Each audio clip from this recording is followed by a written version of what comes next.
Hello, this is a mixing tutorial, so let's just jump right into it. So in doing research for this video, I watched a couple mixing tutorials on YouTube and I found one that I really like, so I'll show it up on the screen right now. And it gives you a perspective on mixing that I think is incredibly helpful, so definitely go check it out. I want to begin by asking a question. What do you want? When planning out this video, I had a difficult time thinking of where to even begin because so much of what people think of as mixing comes after the song has been made, after the decisions of the sound selection, after the decision of the vocalist, and then the mixing is like the second step almost. Part of me wants to begin even earlier than that. What do you want to accomplish with your song? Are you creating a rock song with a band that you have to mic up every single instrument, a noise project where it's just you playing around with a synthesizer for an hour? Or do you want to create a pop song like Taylor Swift? And being able to even describe what you want out of your mix. Do you want it to be huge? Do you want it to be quiet? Do you want it to be pathetic? Do you want it to be in your face? Do you want it to be, pick your favorite adjective? Like, you have to have some sort of vision, because if you don't, then what are you doing? You're just tweaking knobs with no direction. So I think it's good to ask yourself, what do you want? What do you truly want out of your mix? Right now, this is just an empty project. I have no vision other than I've been using tensions as an Ableton synthesizer. So why don't we just start with that? Like, this is awesome. And this one's called Reggae Chords. So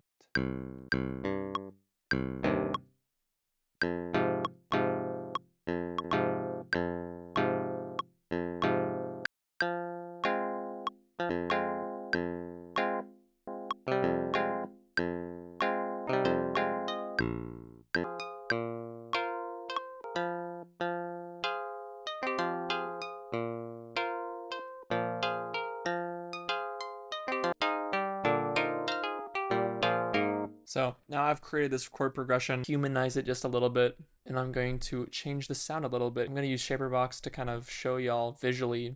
So here, right now, that's the width of this sound. You can see it's literally just a single straight line. And what I want to do is I want to create space. You know, perceive sound in an insane range of noises around you. You can perceive sounds that are far away, sounds that are close, sounds that are behind doors, sounds that are inside of your body. Like, you have such a wide range of perception, but it's just a matter of how do you communicate that sound or that perception into the music. So what I'm gonna do, add a little bit of reverb.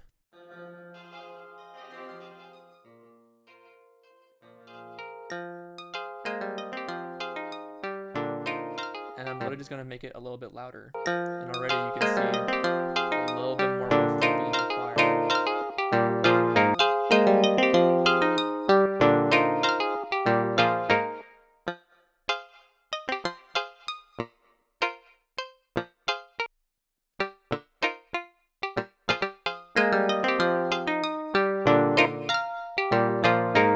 And now I'm gonna resample this.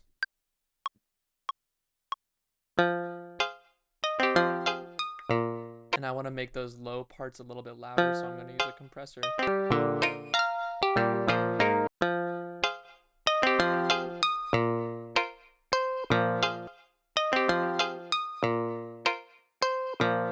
And I'm going to use sounds from...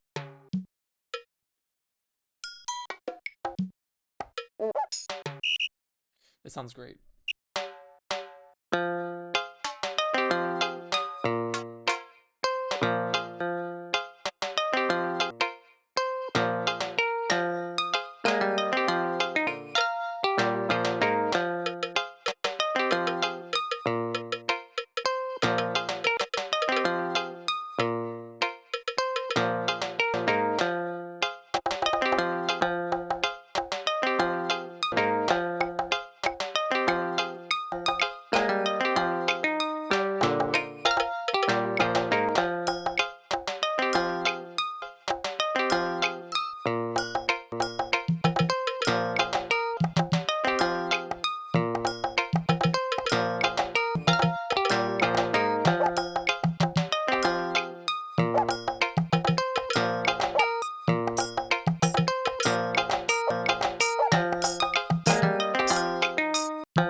I just laid down a bunch of drums. This brings me to my second point. Sound selection is more important than a good mix. It matters more about the timbre, it matters more about the sonic quality of the sounds that you choose than how you mix them in the arrangement, because if you choose bad sounds or you choose sounds that don't work with your vision, of course you're going to struggle being able to bring it to life. What I encourage you to do is to not overthink it and to put limitations in place. I only use sounds from a single drum kit. I used only sounds from the Yamaha RX-21L. I had to work within those limitations to make something that I like. Let's get back to this mix. Right now all we have is a guitar and a bunch of drum sounds. Here's a mixing tip that I like. When you turn down the volume of the mix, what still sticks out to you?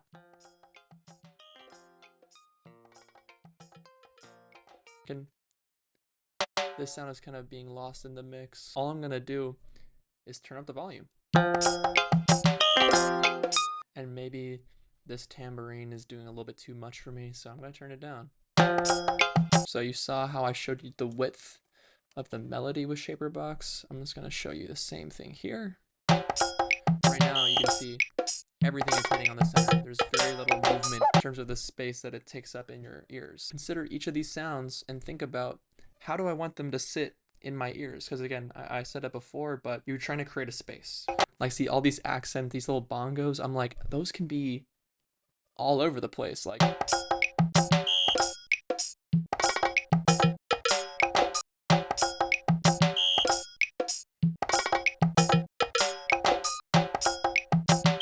these shakers, what I'm gonna do is in Ableton, there's this control, ran, pan, and if you turn it up, every single time the MIDI triggers, it changes which part of the ear it's in randomly.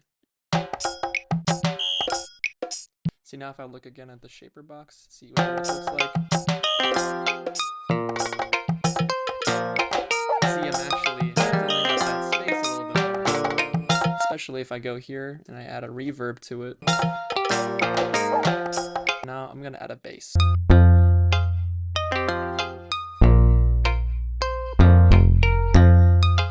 So I just created my bass line, and I'm gonna add a little bit of movement to it by changing the velocity.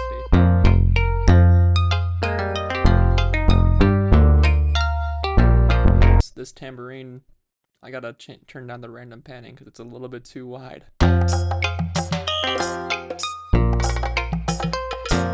And let's give a look at this EQ. Right now on my master, all I have is a saturator and a limiter. You can see in my mix, I can fine tune it here. I can be like, oh, I want more highs, I want more of this. And if I wanted to make any tweaks, rather than making this tweak on the master, I should just tweak the sounds themselves. Brings me to my next tip. A good recording is always going to be better than a good mix. Getting a good take, getting a good performance, putting your heart into a performance matters so much more than what you do afterwards. If I want to record some vocals on this, so if I go into this and I'm sitting here at my desk, I'm kind of slouched over, I haven't drank any water in like 30 minutes, so I gave it a half-ass performance and no amount of mixing. If I go in here and put my awesome vocal chain on here with all these effects, like, that's not gonna save it. You know, I'm not even gonna play it to you because I know it's gonna be bad. Rather, take the time and get a good performance. Just put your heart into it. I'm just not feeling this whatever pitch this is at, so I'm just gonna change it. I'm gonna play around with it.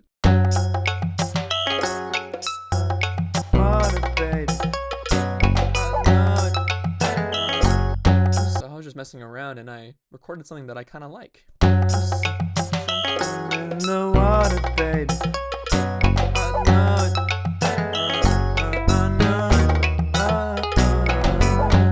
And see, there's no effects on this, but even just that little bit of effort messing around, just seeing what you actually like and not just using the first thing that comes to your head. I feel like the drums are really, really busy and I kind of just want to focus on getting a good vocal take, so I'm just going to downsize a little bit here. Let's listen.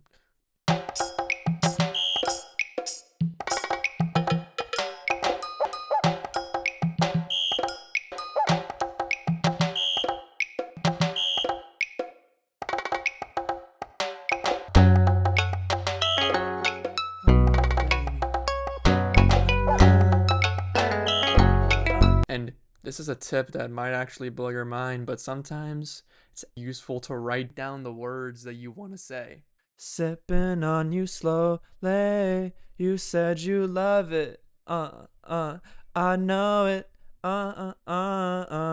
See, I got a good take there. Now let's rock with that shit, bro. So this is the raw vocal. There's something in the water, baby. All I did was I just turned the volume up. It's up 3 decibels. I started out with an EQ, baby, because there's all this low end information, and only keep the part of the vocal that I want. To get rid of that extra background noise, I have a gate on there. Water, baby.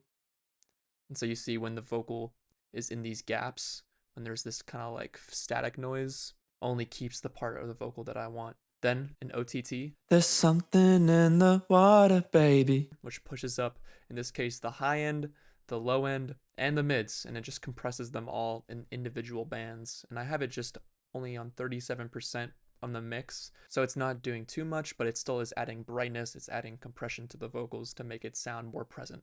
Then I added a reverb to add a bit more space. There's something in the water, baby. Then I added another EQ to boost up the highs and to cut the lows again. Know it, And the last thing is a chorus to add a little bit of width. There's something in the water, baby. And in this case, my goal with the vocal was to make it bright, to make my performance clear. There's no auto-tune. This is my actual vocal performance. A lot of the times when I was first mixing, I would be burying my vocals in the mix because I was afraid of the judgment of people of my voice. Now I'm confident enough to want to push my vocal up to the top. There's something in the water, baby. I know it. You know it. Sipping on you slowly. You said you love it, I know it, And just like with drums or any other instrument, when you're stacking multiple vocals on top of each other so that they sound cohesive, what cohesion means can mean an entirely different thing from one track to another. Like it could mean that you want the drums to sound super sharp and you want the vocals to sound super compressed, or maybe you just want it to sound really spacious. Cohesion doesn't mean I use this one plugin every single time. You gotta figure out what that means for you. Gotta figure out what that means for that specific person's vocals that you're recording. And on you slowly, you said you love it. There's something in the water, baby. I know it. You know it. Sipping on you slowly. You said you love it. I know it. I want to just reiterate some of the points that I've said. So again, volume is king. Whether it's changing the volume slightly to make one track more present, or to use an EQ to cut off some of the low end and to remove some of the volume that was present in the low end. What do you want? What do you want to be loud? What do you want to be quiet? Another point, creating space. When you are creating a song, it is taking up space. Sound is bouncing off of eardrums and being perceived. You want to see, what kind of space am I creating? What do I want people to feel? Do I want people to feel like they're far away? Do I want people to feel like I'm right up in their ears? Do I want people to feel like bass on my car is rattling and my skin is crawling? It's all up to you of what kind of space you want to create. And I showed you a couple tricks, whether it's reverb, cutting drums to create space for the vocal. It is entirely up to you how you approach this art form. You need to spend the time and give the sounds the respect that they deserve. Don't look at these tutorial videos telling you how to mix. This is something to play around with. This is something not to be taken as gospel. Mixing is not something that a single tutorial on YouTube is going to tell you now, and now you know how to mix. You're going to need to play around with it, and every single song is going to need to be mixed differently. I hope that this video was informative and entertaining. Go out there and make some art.